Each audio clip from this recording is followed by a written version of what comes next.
Louvado seja nosso Senhor Jesus Cristo. Nós vamos dar continuidade à nossa reflexão sobre a Eucaristia. É o nosso 19º encontro de reflexão dominical sobre o mistério da Eucaristia. Nós vamos iniciar com um texto do Evangelho de São Lucas, capítulo 24, os discípulos de Emaús, do versículo 13 até o versículo 32. Ouçamos o texto. Nesse mesmo dia, 2 discípulos iam para um povoado chamado Emaús, distante 11 quilômetros de Jerusalém. Conversavam a respeito de tudo o que tinha acontecido. Enquanto conversavam e discutiam, o próprio Jesus se aproximou e começou a caminhar com eles. Os discípulos, porém, estavam como que cegos e não o reconheceram. Então Jesus perguntou: o que é que vocês andam conversando pelo caminho? Eles pararam com o rosto triste. Um deles, chamado Cleofas, disse: Tu és o único peregrino em Jerusalém que não sabe o que aí aconteceu nesses últimos dias? Jesus perguntou: o que foi? Os discípulos responderam: o que aconteceu a Jesus, o Nazareno, que foi um profeta poderoso em ação e palavras, diante de Deus e de todo o povo. Nossos chefes dos sacerdotes e nossos chefes o entregaram para ser condenado à morte e o crucificaram. Nós esperávamos que fosse ele o libertador de Israel. Mas apesar de tudo isso, já faz 3 dias que tudo isso aconteceu. É verdade que algumas mulheres do nosso grupo nos deram um susto. Elas foram de madrugada ao túmulo e não encontraram o corpo de Jesus. Então voltaram dizendo que tinham visto anjos, e esses afirmaram que Jesus está vivo. Alguns dos nossos foram ao túmulo e encontraram tudo como as mulheres tinham dito, mas ninguém viu Jesus. Então Jesus disse a eles: como vocês custam para entender e como demoram para acreditar em tudo que os profetas falaram? Será que o Messias não devia sofrer tudo isso para entrar na sua glória? Então, começando por Moisés, continuando por todos os profetas, Jesus explicava para os discípulos todas as passagens da Escritura que falavam a respeito dele. Quando chegaram perto do povoado para onde iam, Jesus fez de conta que ia mais adiante. Eles, porém, insistiram com Jesus, dizendo: fica conosco, pois já é tarde e a noite vem chegando. Então Jesus entrou para ficar com eles.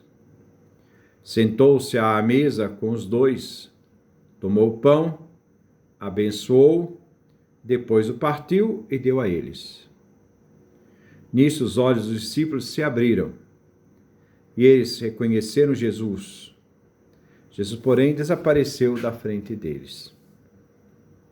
Então um disse ao outro: não estava o nosso coração ardendo quando ele nos falava pelo caminho e nos explicava as Escrituras? Este é o texto que nós vamos refletir.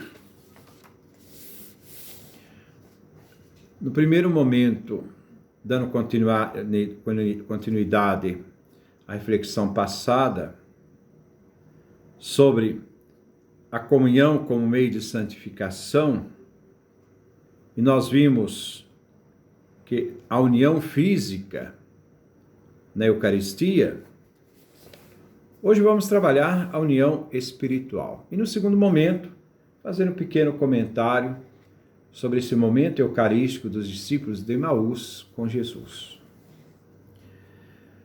Então nós dizíamos que a Eucaristia gera uma união física com Jesus. Agora, nós vamos trabalhar o conhecimento da união espiritual. Diz então, Tanqueray, no seu compêndio de teologia ascética e mística. A essa união física agrega-se uma união espiritual. Ao comungar, nós participamos dessa união espiritual, muito íntima e transformadora.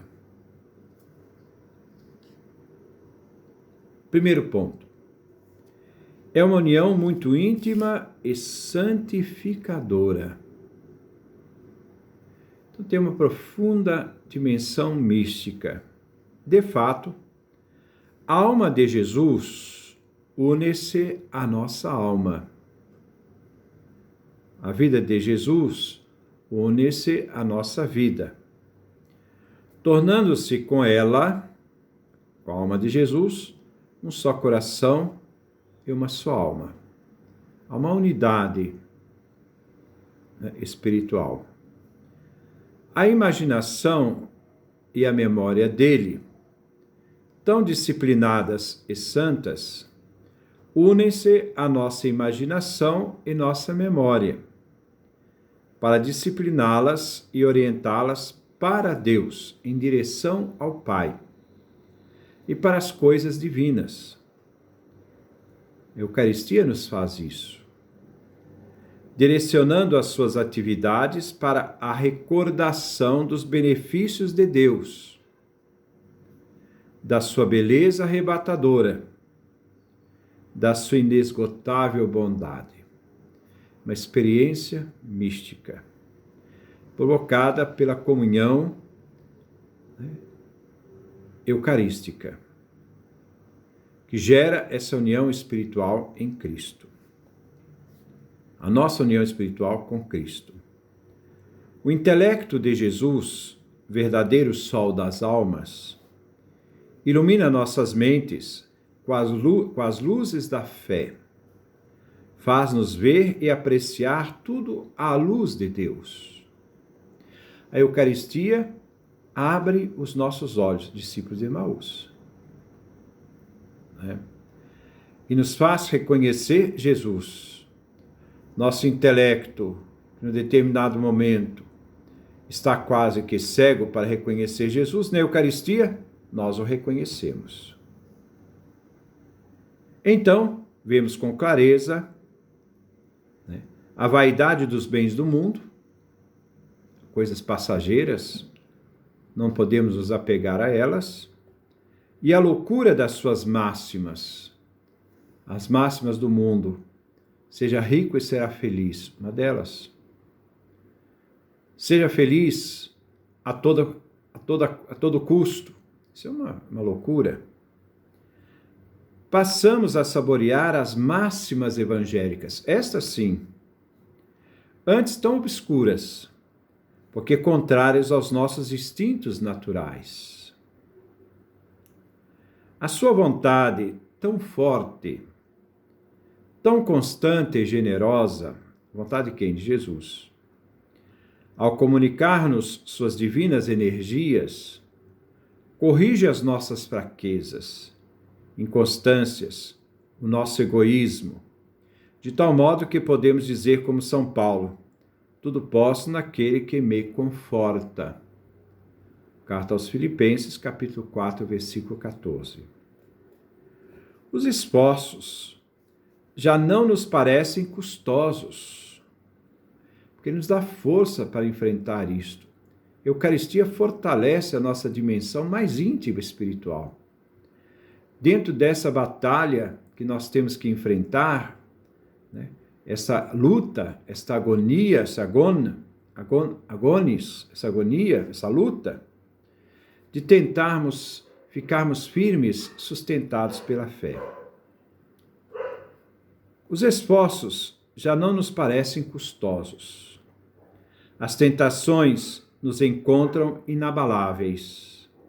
A perseverança no bem já não mais nos assusta, porque não estamos sós, mas agarrados a Cristo, como a era ao carvalho, e compartilhamos assim da sua força. O Sagrado Coração, tão abrasado de amor por Deus e pelas almas, vem aquecer o nosso, tão frio para com Ele e tão terno para as criaturas.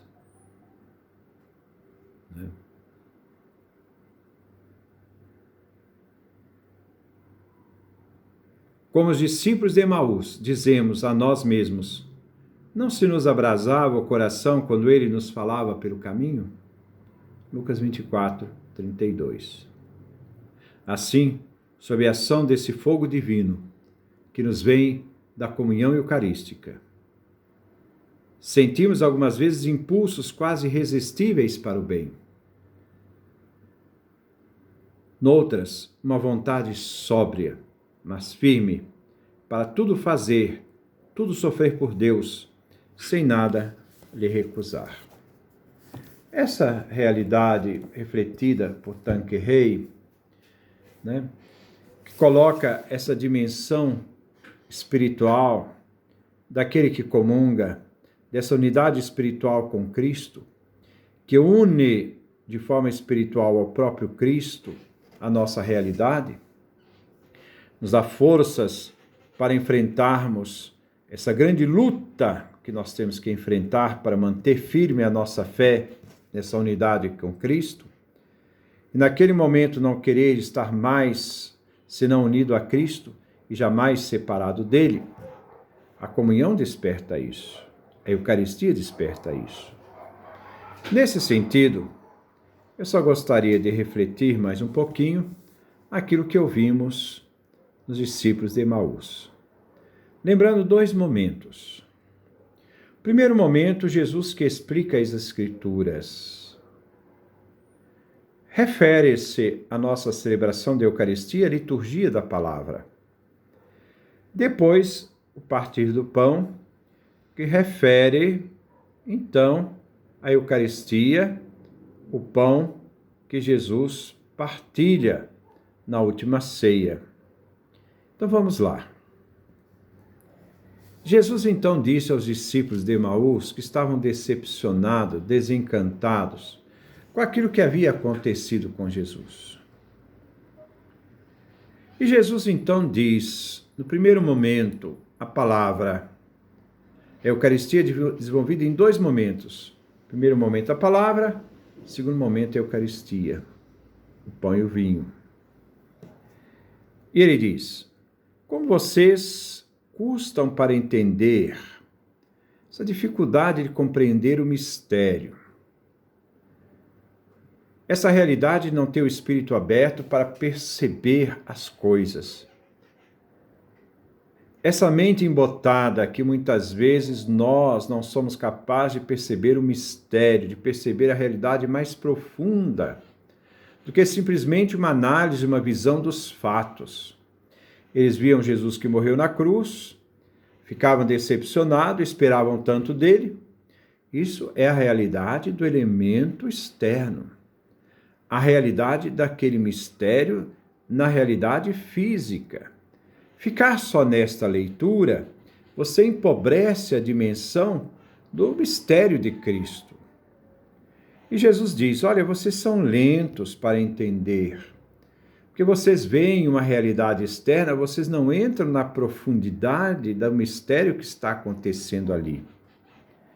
E como demoram para acreditar em tudo, a dificuldade de dar adesão de fé, de colocar a fé para dar sustento a esta compreensão em tudo o que os profetas falaram. Isto é, os profetas se referem à Sagrada Escritura. Lembrando que no judaísmo, os profetas, eles são divididos em dois blocos.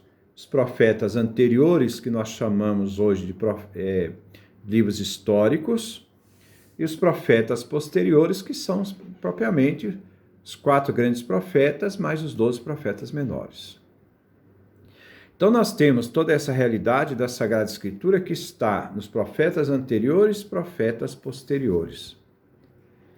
Então, acreditar em tudo que os profetas, o fundamento daquilo que nós cremos vem desta Escritura, do Antigo Testamento.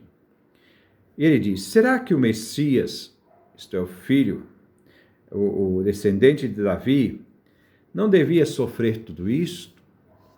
Isto é, o mistério do sofrimento de Cristo na cruz. Jesus preparou muitos discípulos sobre esse mistério. No caminho, ele preparava os discípulos para falar dessa sua paixão, sua morte e ressurreição. Não devia sofrer tudo isso para entrar na sua glória? Isto é, a cruz como um momento que antecede a ressurreição.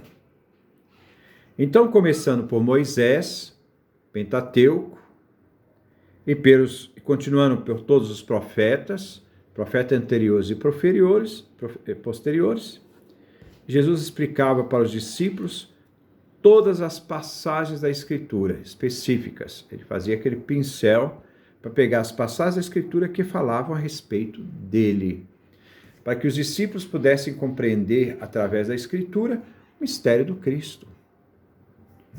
Quando chegaram perto do povoado, agora vem a segunda parte da Eucaristia. Para onde iam? Jesus fez de conta que ia mais adiante. Se Jesus tivesse ficado somente na palavra, essa palavra não conforta e não faz abrir os olhos para reconhecer Jesus vivo. É necessário que nós também participemos desse segundo momento da Eucaristia. Eles insistem, porém, que Jesus dizendo, eles, porém, insistiram com Jesus dizendo, fica conosco, pois já é tarde e a noite vem chegando. Fica conosco. Então, a realidade de que nós devemos sempre unir a palavra e suplicar a Jesus que fique conosco, porque vem um momento fundamental para descobrirmos e abrirmos os olhos para aquilo que Jesus, a presença de Jesus. E diz, então Jesus entrou para ficar com eles. Sentou-se à mesa com os dois. Isso é um gesto que nós vemos lá na ceia, Mateus, Marcos e Lucas, e primeira carta aos Coríntios de Paulo. Jesus sentou-se à mesa. Então, a mesa, que depois nós vamos chamar de altar, tendo em vista toda a teologia da carta aos Hebreus. Jesus entrou para ficar com eles, para estar com eles. Sentou-se à mesa com os dois. Todo esse gesto agora é um gesto eucarístico. Lembrem os textos eucarísticos de Mateus, Marcos, Lucas e o texto eucarístico da primeira carta de São Paulo aos Coríntios. Jesus tomou o pão. Isso é um gesto eucarístico. Abençoou. Um segundo verbo que nos traz um verbo eucarístico. Depois partiu o pão. Um outro verbo eucarístico. E deu a eles. Aqui estão os 4 verbos fundamentais que nós encontramos na Eucaristia. Qual é? Tomar o pão, tomar, abençoar, partir e dar a eles.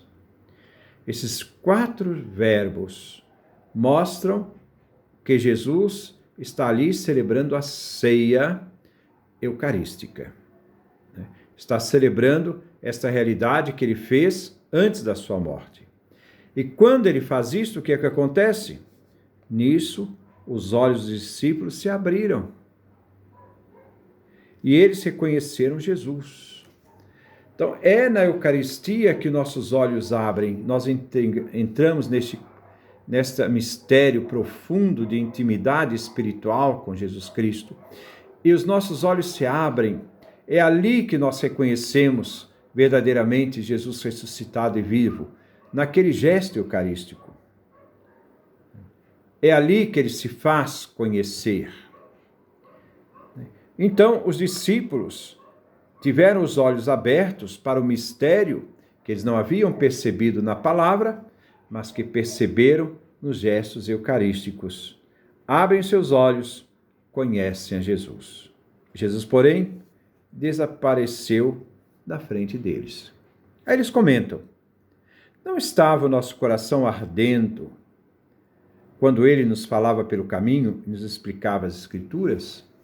A Escritura nos prepara para arder, para que nós nos preparemos para o momento eucarístico, porque é no momento eucarístico, aquilo que nossos corações ardem, é no momento eucarístico que nós reconhecemos, então, que Jesus ressuscitou, ele está vivo no meio de nós.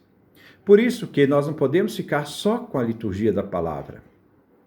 A liturgia da palavra pode alimentar a nossa fé, mas nós somente naquele momento eucarístico, da partilha do pão, quando Jesus faz esses gestos de tomar o pão, abençoá-lo, parti-lo e dá-lo, é neste momento que então a comunidade, percebendo esse momento da intimidade espiritual com Jesus, reconhece o próprio Cristo, que abre sua mente, abre sua vontade, faz com que os discípulos voltem a Jerusalém como missionários da ressurreição e chega então aos discípulos anunciando que Jesus está vivo.